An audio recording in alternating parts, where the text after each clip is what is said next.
Y'all, I'm gonna need all you who said that Angie Stone's death was not an accident to come to the front.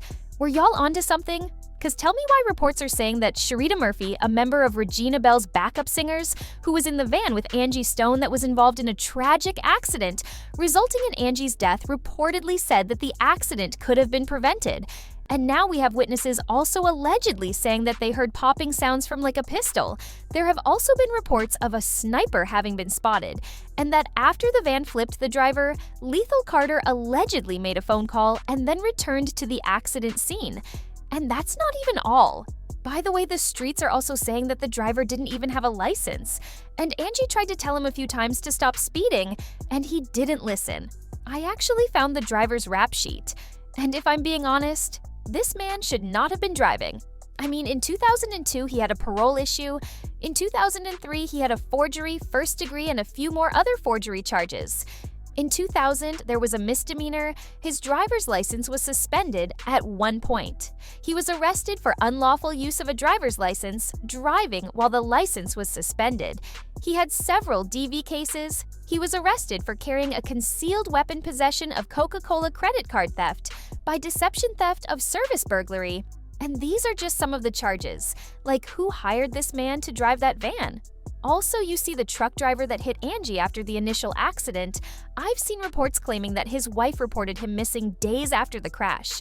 And before he went missing, he abruptly quit his job. Oh, it's also rumored that Davis owns the trucking company from which came the truck that the driver drove. Baby, I had my jaw on the floor coming across all this information. And if it's all true, then this is one of the most insanely orchestrated underlings. And as always, I will be breaking down the tea for y'all. So what was officially reported was that Angie was riding in the back of a van to Atlanta from Alabama when it flipped over and was subsequently hit by a big rig, and everyone else in the cargo van survived except Angie. The Alabama Highway Patrol said in a news release that the 2021 Mercedes-Benz Sprinter van turned over on Interstate 65 at about 4:25 a.m. Saturday, March 1st, before being hit by a 2021 Freightliner Cascadia truck driven by a 33-year-old man from Texas. The Sprinter driver and 7 others in the van were taken to Baptist Medical Center for treatment, but Angie was pronounced dead on the scene. Now, y'all already suspected that there was some kind of foul play, especially given the fact that Angie had recently exposed Universal Music Group for stealing from her. Connection to Universal Music Group stems from her role as a songwriter for MCA, which she began in 1990. MCA Inc. was the parent company of MCA Records that was rebranded as Universal Studios Inc. in 1996, with its major division becoming Universal Music Group. She was signed to MCA Universal as a songwriter and formed the R&B trio Vertical Hold under their umbrella. Of course, we know that Angie created hits like No More Rain in This Cloud, which reached #1 for 10 weeks on Billboard's Adult R&B Airplay chart, Baby with legendary soul singer Betty Wright, another #1 hit, and Wish I Didn't Miss You and Brother. Her 2001 album Mahogany Soul also reached #22 on the Billboard 200, while 2007's The Art of Love and War peaked at #11. Like, she was literally a legend and made so much money for her label, but she never got paid her worth for the decades of work she put in.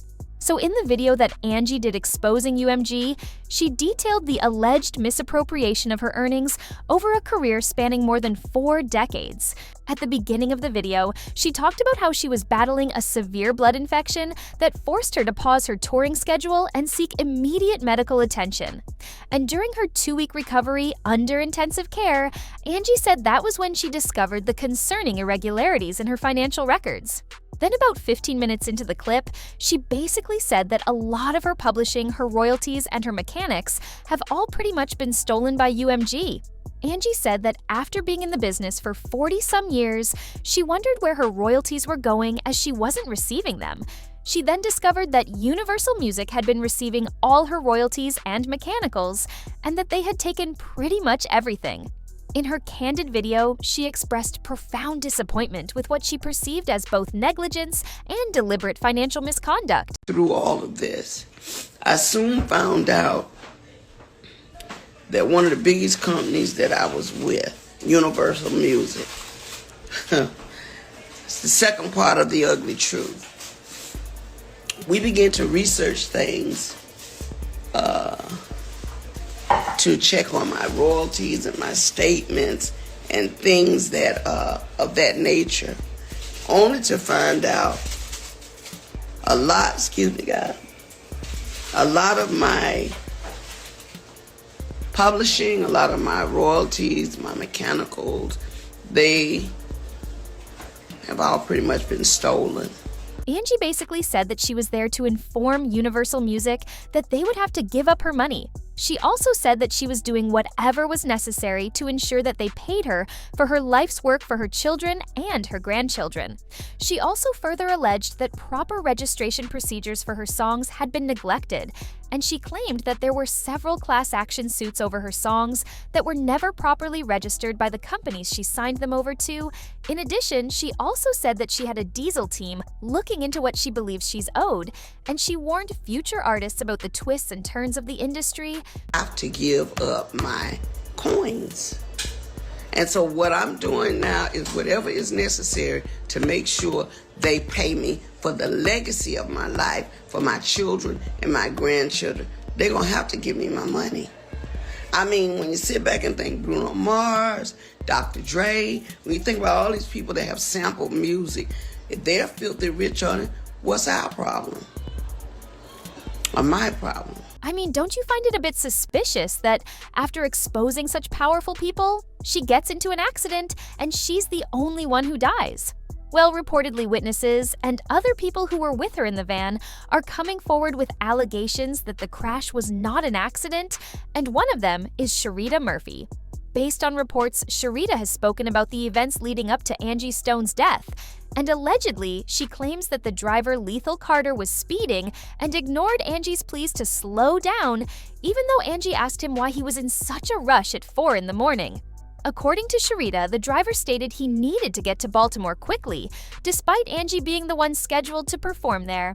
Apparently, Sharita wants the driver to be charged criminally because if everyone in the vehicle asked him to slow down and he refused, then he should be charged. Now, what Sharita said is not speculation, but then there are other things that have also come up, which I couldn't confirm, but people have been saying that witnesses claimed they heard pop sounds from like a pistol right before the accident.